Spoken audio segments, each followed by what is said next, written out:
नमस्कार, आप देख रहे हैं न्यूज वन इंडिया। मैं हूं आपके साथ कीर्ति बिंदल और बुलेटिन का आगाज बड़ी खबर के साथ करेंगे। दिल्ली से गृह मंत्री अमित शाह ने प्रधानमंत्री नरेंद्र मोदी से मुलाकात की है। सर्वदलीय बैठक के बाद अमित शाह ने पीएम मोदी से मुलाकात की है।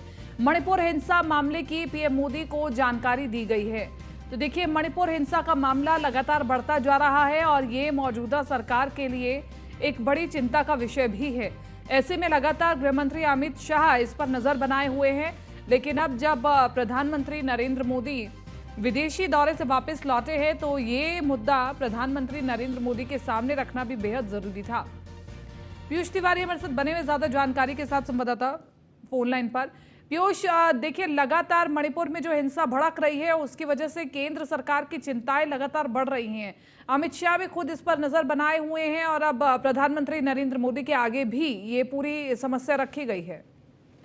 बिल्कुल, अगर हम बात करें तो मणिपुर हिंसा मामले में जिस तरीके से आपने देखा कि तमाम जो घर है वो कहीं न कहीं इस हिंसा में शामिल आरोपियों ने कहीं न कहीं जलाए और इस दौरान कई लोगों की मौतें हो गई। इसको लेकर लगातार केंद्र सरकार की ओर से, खासतौर से गृह मंत्रालय की ओर से बैठकें हो रही है। हाल ही में एक सर्वदलीय बैठक भी हुई थी और इसमें कहीं न कहीं सभी दलों से राय मशवरा किया गया था किस तरीके से वहाँ पर केंद्र सरकार काम करे।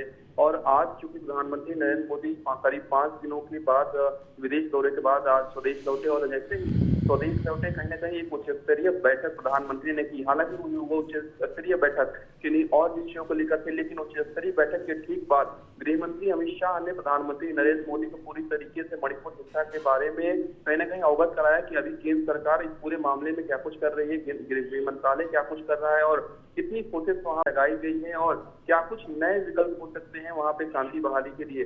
प्रधानमंत्री को सीधे तौर पे कहीं न कहीं मणिपुर हिंसा मामले में पूरी तरीके से अवगत कराया गया है और प्रधानमंत्री ने भी पूरी बातों को सुना है और निश्चित रूप से केंद्र सरकार आने वाले दिनों में या कहें कि आने वाले कुछ समय में काफी महत्वपूर्ण जो फैसला है मणिपुर को लेकर कहीं न कहीं ले सकती है, क्योंकि तमाम दलों ने राय भी गृह मंत्री अमित शाह को दी है।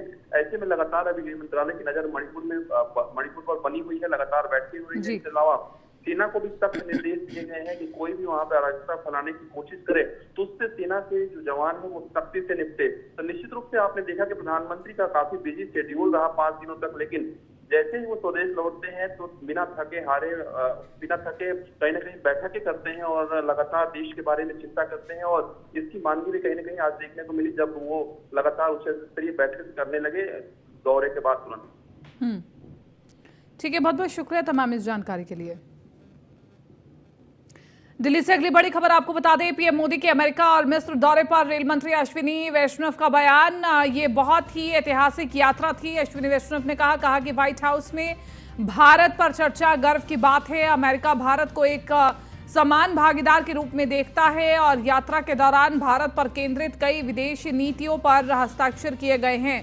भारत और अमेरिका एक बड़ी ताकत के रूप में एक साथ आ रहे हैं। विश्व स्तर पर प्रधानमंत्री नरेंद्र मोदी की यात्रा को मील का पत्थर माना जा रहा है।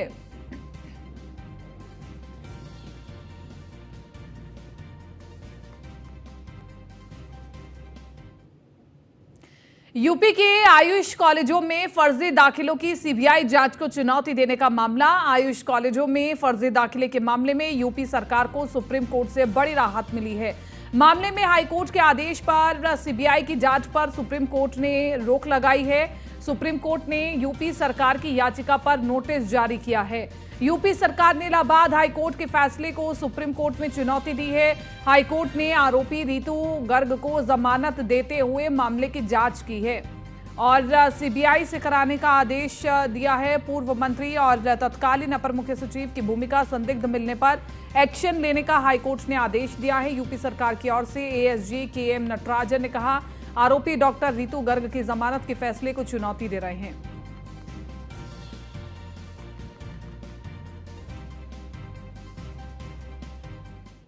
जम्मू के श्रीनगर राष्ट्रीय राजमार्ग बंद कर दिए गए हैं। भूस्खलन के बाद वाहनों की आवाजाही पर रोक लगा दी गई है।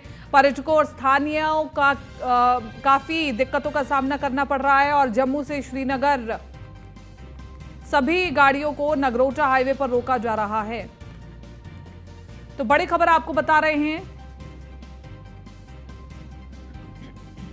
Jammu Srinagar national highway landsliding की वजह से बंद कर दिया गया है। हालांकि प्रशासन की पूरी कोशिश है कि जल्द से जल्द सड़क को साफ करने का काम मुकम्मल किया जाए। इस बीच में लोगों को काफ़ी दिक्कतें आ रही हैं। तमाम तस्वीरों में आप देख पा रहे हैं कि ट्रैफिक विभाग के द्वारा जो भी गाड़ियां श्रीनगर को रवाना हो रही हैं उन्हें यहाँ पर रोका जा रहा है। मौसम की खराबी की वजह से और लैंडस्लाइडिंग की वजह से जम्मू श्रीनगर नेशनल हाईवे बंद है, जिसकी वजह से जो भी गाड़ियां श्रीनगर जा रही हैं उन्हें यहाँ पर रोका जा रहा है। जी सर, कितनी मुश्किलात यहाँ पर हो रही हैं? अभी हमारे सर यहाँ पर बहुत मुश्किल आते हैं, क्योंकि 7 बजे से हम लोग यहाँ पर इंतजार करें सर। 1 घंटे के बाद खुलेंगे, 2 घंटे के बाद खुलेंगे, अभी तो कोई खुलने का कोई नाम ही नहीं है सर। और हमारे साथ छोटे छोटे बच्चे हैं और ईद आने वाली है सर। हम भी अपने परिवार के साथ जाएंगे वहाँ पर ईद मनाने के लिए। और यहाँ का हमने माहौल अलग देखा सर। यहाँ पर जो गाड़ियाँ होती है, जो आरटीसी गाड़ियाँ होती है, उनको यहाँ से छोड़ते हैं और तवेरे लोगों को नहीं छोड़ते साहब। ये नाइंसाफी हो गई साहब हमारे साथ है। तो सर एक्चुअली क्या हो रहा है, उधमपुर से अभी ट्रैफिक छोड़ रही है। हमारे ड्राइवर भाई ने फ़ोन किया, यहाँ से ट्रैफिक छोड़ रही है।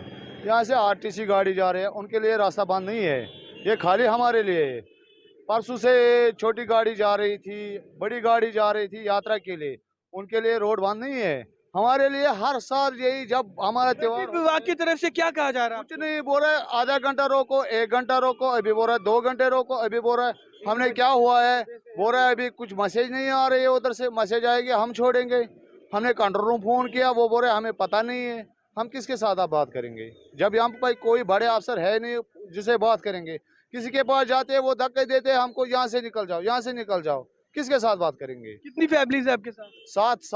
7 लोग हैं। 7 परिवार आपके साथ यहाँ सुबह से रुके? सुबह 7 बजे से यहाँ पे खड़े हैं हम भी जाएंगे बच्चों के लिए कपड़े लाने, अपने के लिए। जब यहाँ पे फंसे तो फिर क्या करेंगे? कुछ सोचने वाला है हमारे लिए, कोई आने वाला नहीं है हमारे पास, किसके साथ बात करेंगे?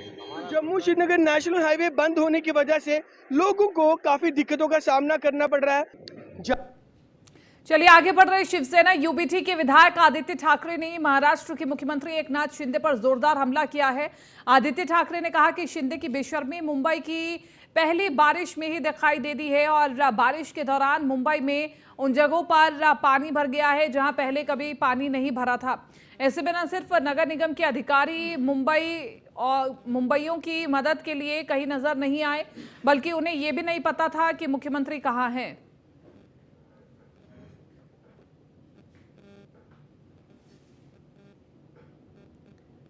तो देखिए, मुंबई में लगातार बारिश हो रही है, जल जमाव की स्थिति बनी हुई है, लोग परेशान हैं और ऐसे में ये सवाल पूछा जा रहा है कि मुख्यमंत्री कहां हैं। पहली बारिश में दिखी शिंदे सरकार की बेशर्मी, जहां पहले पानी नहीं भरता था वहां भी पानी भरने लगा। आदित्य ठाकरे ने सीधे तौर पर कहा है और कहा है कि शिवसेना यूबीटी के विधायक आदित्य ठाकरे ने हमला किया है। महाराष्ट्र के सीएम एकनाथ शिंदे पर जोरदार हमला किया है। रत्नागिरी के दपौली हारने राज्य मार्ग पर भीषण हादसा हुआ है और ट्रक और मैजिक यात्री रिक्शा के बीच में भीषण टक्कर हो गई है। हादसे में करीब 5 लोगों की मौत हो गई है और इस भयानक हादसे में कुछ लोग घायल भी हो गए हैं।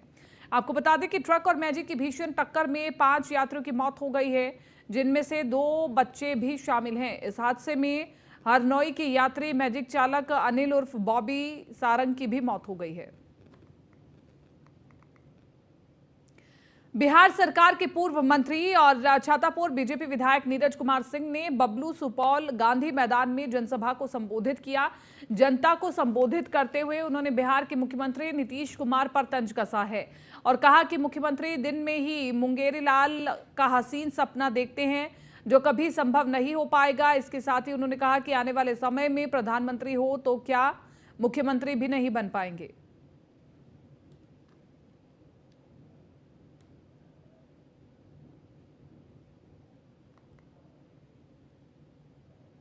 बिहार में अपने सत्ता के मोह को सच करने के लिए जनता को बरगलाने वाले नेताओं से आग्रह किया जा रहा है। जन सुराज पदयात्रा के सूत्रधार प्रशांत किशोर ने बड़ी बात कही है।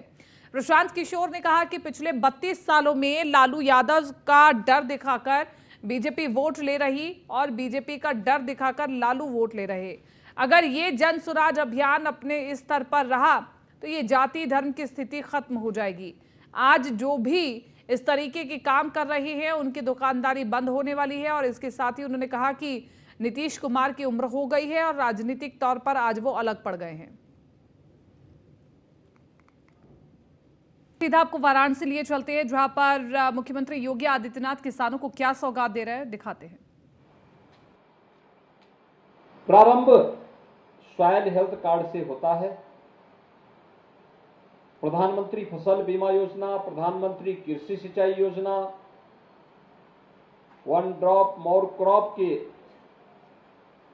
अभियान को अधिक से अधिक भूमि को हम सिंचन की सुविधा उपलब्ध करा सकें, तकनीक का उपयोग खेती किसानी के क्षेत्र में भी हम कर सकें, ये सभी प्राप्त होने के साथ 18 में लागत का 1.5 गुना हर किसान को एमएसपी मिले, यह भी देश के अन्नदाता किसानों ने देखा। भाइयों बहनों, प्रधानमंत्री किसान सम्मान निधि का लाभ देश के अंदर 12 करोड़ किसान प्राप्त कर रहे हैं, जिसमें 6,000 रुपए हर अन्नदाता किसान के खाते में प्रधानमंत्री किसान सम्मान निधि के रूप में प्रधानमंत्री मोदी जी की ओर से प्रत्येक अन्नदाता किसान को प्रदान किए जाते हैं। किसानों की समृद्धि के लिए उठाए गए कार्यक्रम, जिसमें उसका उत्पाद वह खाद्यान्न हो, वह बागवानी इसमें पैदा किए गए फल या साग भाजी हो, इन सब को न केवल यहां के मार्केट में उस प्रकार की सुविधा प्राप्त हुई है, बल्कि अंतर्राष्ट्रीय बाजार में भी उन्हें यह सुविधा प्राप्त हो, इसके लिए पैक हाउस के माध्यम से, जहां इनको हम कंटेनर की सुविधा और कार्गो की सुविधा उपलब्ध करवाने के कार्यक्रम के साथ एपीडा हम सबको मदद कर रही है। वहीं राज्य सरकार ने भी अपने स्तर पर इस कार्यक्रम को आगे बढ़ाया। वाराणसी में पहले सुविधा नहीं थी, पूर्वी उत्तर प्रदेश के किसान चाहते हुए भी अंतर्राष्ट्रीय बाजार में अपने उत्पाद को नहीं भेज सकते थे, लेकिन इसके लिए पत्राचार हुआ, आदरणीय प्रधानमंत्री जी का आशीर्वाद प्राप्त हुआ। आज वाराणसी में इसकी सुविधा प्राप्त है। 2020 से लगातार वाराणसी और पूर्वी उत्तर प्रदेश किसान यहां की कार्गो की सुविधा का लाभ प्राप्त कर रहा है, और वह भी बहुत कम दाम पर, जिसमें प्रदेश सरकार भी प्रति किलो 15 रुपए की सब्सिडी उन्हें उपलब्ध करवाती है। एक्सपोर्ट में 15 रुपए की सब्सिडी उपलब्ध करवाने का कार्य कर रही है। यानी यह हमारे उत्पाद को वैश्विक मान्यता प्राप्त हो, और आज जिस रूप में लोकप्रियता प्राप्त की है, पिछले 3-4 वर्ष के अंदर उत्तर प्रदेश के अंदर खाद्यान्न का हो, सब्जी का हो, फलों का हो, इनके एक्सपोर्ट में 400 गुने का अंतर आया है, इसकी वृद्धि हुई है। आज उत्तर प्रदेश 19,000 करोड़ रुपए के कृषि उत्पाद को एक्सपोर्ट कर रहा है, और आने वाले समय में एक लक्ष्य लेकर के कि हम इसको दोगुना कर सकें, इस दिशा में एक नया प्रयास जो प्रारंभ हुआ है। आज एक श्रृंखला जिसे मार्च 2023 में प्रधानमंत्री मोदी जी ने लोकार्पित किया था, वाराणसी के पैक हाउस को आज यहां पे 3 कंटेनर लगभग 30 टन सब्जी, फल और हरी मिर्च लेकर के वैश्विक बाजार में लेकर के जाने जा रहा है। इसके लिए इस अवसर पर मैं आप सभी अन्नदाता किसानों का हृदय से अभिनंदन करता हूं। कृषि और उद्यान विभाग को और एपीडा को इसके लिए बधाई देता हूं। और आज यहां पर जिन अन्नदाता किसानों को, निर्यातकों को, बागवानों को सम्मानित किया गया है, मैं उन सबको इसके लिए हृदय से बधाई भी देता हूं। मुझे जो बताया गया कि उत्तर प्रदेश से 2020 में ताजी सब्जी का निर्यात नई दिल्ली के रास्ते वाराणसी से लंदन तक हुआ। बनारसी लंगड़ा आम का निर्यात लंदन और दुबई के लिए, चंदौली से काला चावल ऑस्ट्रेलिया के लिए निर्यात हुआ, और यहां का जो क्षेत्रीय चावल का निर्यात वाराणसी से कतर के लिए, भदोई, बलिया, प्रयागराज, लखनऊ, मिर्जापुर से सब्जी का निर्यात होता है। अमरोहा, आजमगढ़, मेरठ, रामपुर, सहारनपुर से आम का निर्यात, फर्रुखाबाद और आगरा से आलू का निर्यात, बागपत से शहद का, जामुन का निर्यात, कानपुर क्षेत्र से लंदन एवं दुबई के लिए, और लखीमपुर खीरी और लखनऊ से ईरान को केले का निर्यात भी हो रहा है। हाथरस से न्यूजीलैंड के लिए मक्खन, भैंस का मक्खन निर्यात हो रहा है। तो सिद्धार्थनगर से काला नमक चावल का निर्यात हो रहा है। बिजनौर से गुड़ का निर्यात और कानपुर से मूंगफली का निर्यात भी यह लगातार बढ़ रहा है। मित्रों, आज जो समुद्री मार्ग का उपयोग भी अब इनलैंड वाटरवे के माध्यम से होना प्रारंभ हुआ है। वाराणसी से यूएई के लिए हरी मिर्च की 1 खेप, लखनऊ, रामपुर, मेरठ से 3 खेप आम की 3 खेप, आगरा और फर्रुखाबाद से आलू की 2 खेप यहां से पहले ही भेजी जा चुकी है। और आज का यह अवसर जब कार्गो के माध्यम से हम यहां पर इंटीग्रेटेड पैक हाउस से जो सुविधा उपलब्ध करवा रहे हैं, यहां से आज 3 कंटेनर आम सब्जी, ताजी सब्जी और फलों को अंतर्राष्ट्रीय बाजार में भेजने की कार्रवाई प्रारंभ कर रहे हैं। ये हमारे अन्नदाता किसानों और बागबानों की आमदनी को आदरणीय प्रधानमंत्री जी के विजन के अनुरूप कई गुना बढ़ाने का अभियान का एक हिस्सा है। मैं इस अवसर पर इस कार्यक्रम के लिए एपिडाना पिछले दिनों में स्वयं भी गाजीपुर में था, बलिया में था। बलिया में भी एपिडा के द्वारा वहां की ताजी सब्जी और हरी मिर्च कार्गो के माध्यम से दुबई और यूएई के मार्केट में भेजने का कार्य किया गया था। आज 3 कंटेनर यहां का लंगड़ा आम कितना खुशबूदार है, कितना मीठा है, कितनी ताजगी प्रदान करता है। अभी मैं देख रहा था यहां पे जो प्रदर्शनी लगी है लंगड़े आम की, वो अभी मैं देख रहा था। बहुत कुछ हमारे पास है, केवल इसको वैश्विक बाजार में मान्यता प्राप्त हो, इसके लिए ये पैक हाउस उस प्रकार की सुविधा आपको उपलब्ध करा रहा है और साथ साथ हमारा अन्नदाता किसान इसके लिए तैयार हो रहा है। मैं इस अवसर पर एक बार फिर से एपिडा, उद्यान और कृषि विभाग की इस पूरे अभियान के प्रति अपनी शुभकामनाएं देता हूं और आप सभी अन्नदाता किसानों के प्रति अपनी शुभकामनाएं देता हूं कि आपकी आमदनी कई गुना बढ़े और आपकी समृद्धि के माध्यम से हम आदरणीय प्रधानमंत्री जी के विजन के अनुरूप देश की अर्थव्यवस्था को $5 ट्रिलियन की अर्थव्यवस्था के रूप में स्थापित करने में अपना योगदान दे सके, इस विश्वास के साथ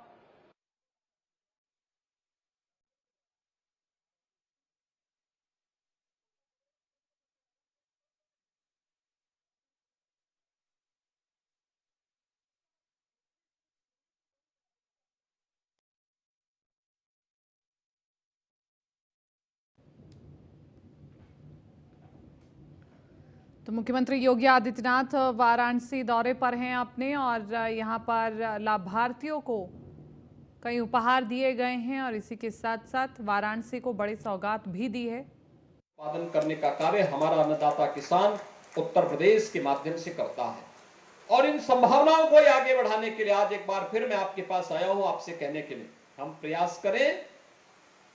दुनिया पलक पावड़ा बिछा करके आपका इंतजार कर रही है। दुनिया का पेट भरने की सामर्थ्य उत्तर प्रदेश रखता है। आदरणीय प्रधानमंत्री जी के मार्गदर्शन में हम लोग न केवल खाद्यान्न के क्षेत्र में बल्कि उत्तर प्रदेश सब्जी, फल और अन्य कृषि उत्पादों के क्षेत्र में भी विश्व की आपूर्ति श्रृंखला को आगे बढ़ाने में मदद करेगा। आज के इस अवसर पर मैं एक बार फिर से आप सबके प्रति अपनी शुभकामनाएं देते हुए इस पूरे कार्यक्रम के प्रति अपनी मंगलमय शुभकामनाएं देता हूं। धन्यवाद। जय हिंद। तो मुख्यमंत्री योगी आदित्यनाथ को आप सुन रहे थे। प्रधानमंत्री किसान सम्मान निधि का किसानों को भरपूर लाभ मिला है। किसानों को हर साल 6,000 रुपए दिए जा रहे हैं और फलों सब्जियों को अंतर्राष्ट्रीय बाजार मिला है।